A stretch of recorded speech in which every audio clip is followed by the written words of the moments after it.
तुम्हारे पेड़ का करो ऑर्डर दिखना चीर भवानी मर जगदम्बा। पेड़ घुमाले पेड़ का करो ऑर्डर दिखना चीर भवानी मर जगदम्बा। रेशम की मैया पेरो काचली वो जी और ठुमक ठुमक मैया ठुमक कर चली भवानी लेगा ता तलवार भवानी मारी जगदम्बा। ठुमक कर चली भवानी लेगा ता तलवार भवानी मारी जगदम्बा। शरण आया ले सोरा राख जोए जी।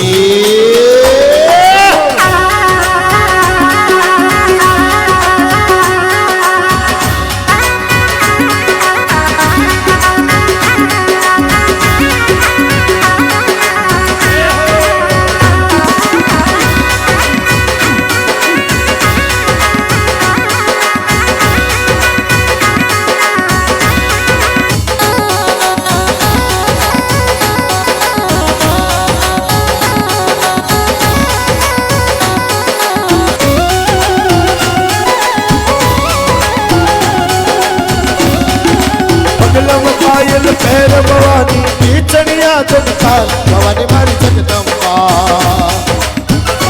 पैर भवानी थारी पीछड़िया जगताल भवानी मारी जगदम्बा। झांझरे जनकर देगा आव जोए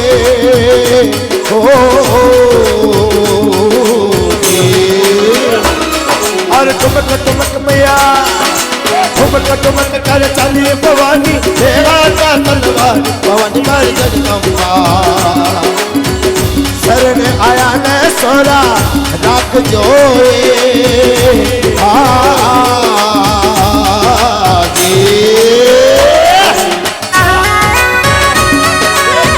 सभी ताली बजाइए दोनों हाथों से मिल के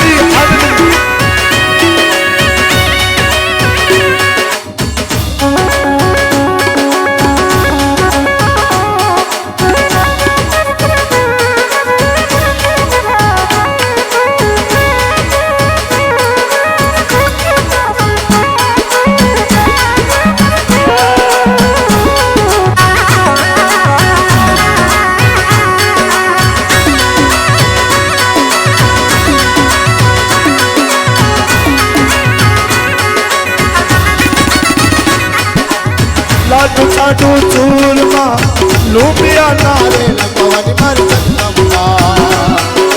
लाडू लाडू चूरमा लूबिया नारे भवानी मारी जगदम्बा। ऊपर में तारे देखी अब जोए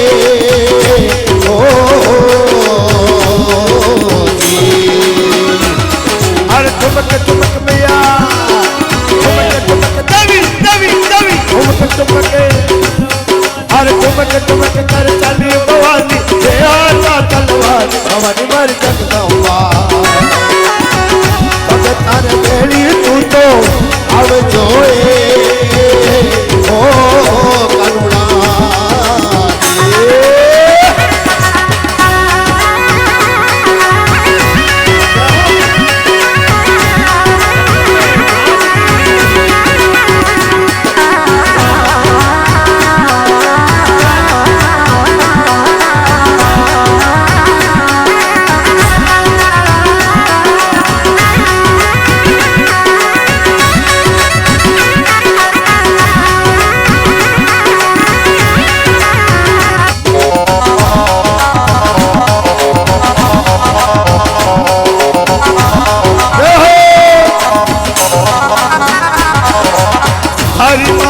करो चाकरी जन्म जन्म रे माया भवानी मारी जगदम्बा। हरी माता करो चाकरी जन्म जन्म रे माया भवानी मारी जगदम्बा। आरती बेड़ा देखी अब जोए जी। अरे ठुमक माँ अरे ठुमक देवी ठुमक कर चलिए भवानी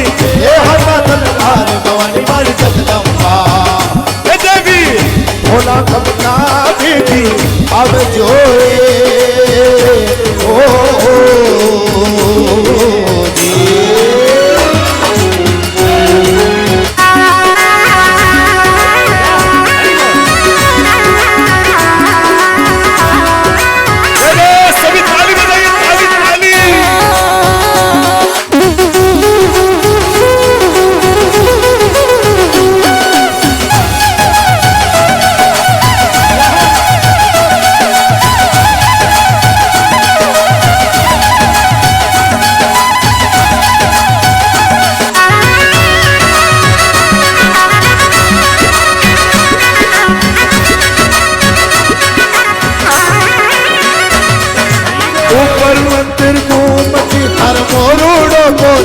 भवानी मार जगदम्बा हर ऊपर घुमटी बोलियो थार मोरूड़ो बोले भवानी मार जगदम्बा हाँ नगाड़ा खमका देखी आवे जोए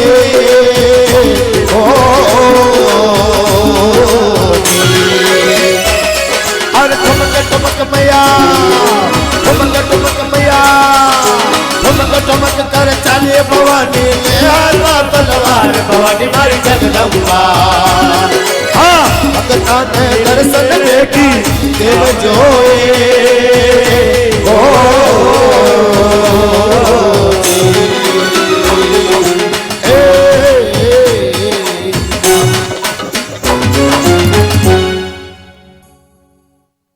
बोली जगदम्बे मात की जय हो भद्रकाली मैया की जय हो।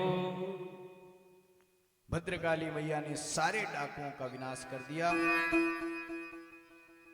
जड़ भरत जी महाराज ने प्रणाम किया भद्रकाली मैया को, वहां से निकल गए। एक नदी के किनारे बैठे हुए थे। उसी समय एक सिंधु सोवीर देश का राजा पालकी पे बैठ करके कपिल देव जी महाराज के आश्रम जा रहा था। रहुगण जो ही जा रहा था तो महाराज जो ही जड़ भरत जी के पास से निकले, निकलते ही एक कहार जो पालकी उठाने वाला होता है ना, उसको कहते हैं कहार। कहार का पेट दर्द करने लगा। उसने कहा महाराज मैं पालकी नहीं उठा सकता, मेरा पेट दर्द कर रहा है। रहुगण राजा ने कहा जाओ किसी को लेकर के आओ। रहुगण के पास जड़ भरत जी महाराज के पास गया, जाकर के कहा चलो राजा रहुगण ने बुलाया है, पालकी उठाओ। जड़ भरत जी गए, पालकी उठाई। अब जड़ भरत जी महाराज तो मोटे तकड़े हैं और जो तीन कहार है वो छोटे छोटे एकदम हैं, दुबले पतले चलने लगे। पालकी अब टेढ़ी है थोड़ी। आगे चलते चलते एक चींटी नाल आ गया, कीड़ी नगरा है, कीड़ियां निकल रही थी, चींटियां निकल रही थी। उसी समय जड़ भरत जी तो संत है भाई, जो ही चींटियों को देखा, देखते ही उछल पड़े, वहां से उछल करके आगे निकल गए। जड़ भरत जी उछले, उछलते ही महाराज ऊपर पालकी है, वो पालकी उछली। पालकी उछली तो पालकी के अंदर बैठा हुआ रहुगण उछला और अंदर एक बलि लगी हुई थी, लकड़ा लगा हुआ था। उस लकड़े से जाकर के टकराया। टकराते ही महाराज सर में जो ही लगी, लगते ही बाहर झांक करके कहने लगा अरे तुम जानते नहीं मैं कौन हूं? सिंधु सोवीर देश का राजा रहुगण हूं मैं, मार डालूंगा तुझे, अच्छी तरह से चलो। वो तीनों कहार हाथ जोड़ करके कहने लगे महाराज हमारी गलती नहीं है, ये जो नया टायर लगाया है ना, नया पहिया, इसमें गड़बड़ है। ये नया जो कहार है ये उछला है। रहुगण ने कहा ठीक से चलो भाई। फिर आगे चले। आगे चलते ही महाराज फिर कीड़ियां आई, चींटियां आई। चींटियां आते ही जड़ भरत जी महाराज तो उछल गए। उछलते ही रहुगण के लगा। रहुगण जो है हाथ में तलवार लेकर के कूद पड़ा, पालकी से कूद करके कहने लगा मार डालूंगा, ये जानता नहीं मैं कौन हूं, सिंधु सोवीर देश का राजा हूं मैं। और जो ही जड़ भरत जी को मारने लगा, जड़ भरत जी महाराज के गले में जो जनेऊ थी, यज्ञोपवीत थी, उस यज्ञोपवीत को देखा, तलवार हाथ से छूट गई। तलवार छोड़ करके चरणों में गिर पड़ा। महाराज आप ब्राह्मण हो, माफ कर देना मुझे, मुझे पता नहीं था आप ब्राह्मण हो। अरे आप पहले बता देते कितना बड़ा पाप हो गया मुझसे, मैंने आपसे पालकी उठवाई है। जड़ भरत जी महाराज जीवन में कभी नहीं बोले, लेकिन आज बोले हैं। इस रहुगण को देख करके कहने लगे, रहुगण तू कहता है मार डालूंगा, थोड़ी थोड़ी देर में तू कह रहा है मार डालूंगा, तू किसे मारेगा ये बता। क्या मारने और जन्म देने का जो ठेका है भगवान ने तुझे दे दिया है क्या आजकल है? ठेका तुझे दे रखा है, जब चाहे जब किसी को मार देगा। रहुगण बोल नहीं रहा है, चुपचाप सामने खड़ा है। एक बात बता रहुगण, तेरे पैरों के नीचे क्या है? बोले मिट्टी। तेरा शरीर? बोले मिट्टी का। बोले ये कहार? बोले मिट्टी के। मेरा शरीर? बोले मिट्टी का। बोले ये पालकी? बोले ये भी मिट्टी की। क्योंकि जलकर के सब मिट्टी ही होना है। तो फिर तेरे पांवों के नीचे मिट्टी, तेरा शरीर मिट्टी का, मेरा शरीर मिट्टी का, कहार मिट्टी के, पालकी मिट्टी की। अरे तू भी मिट्टी में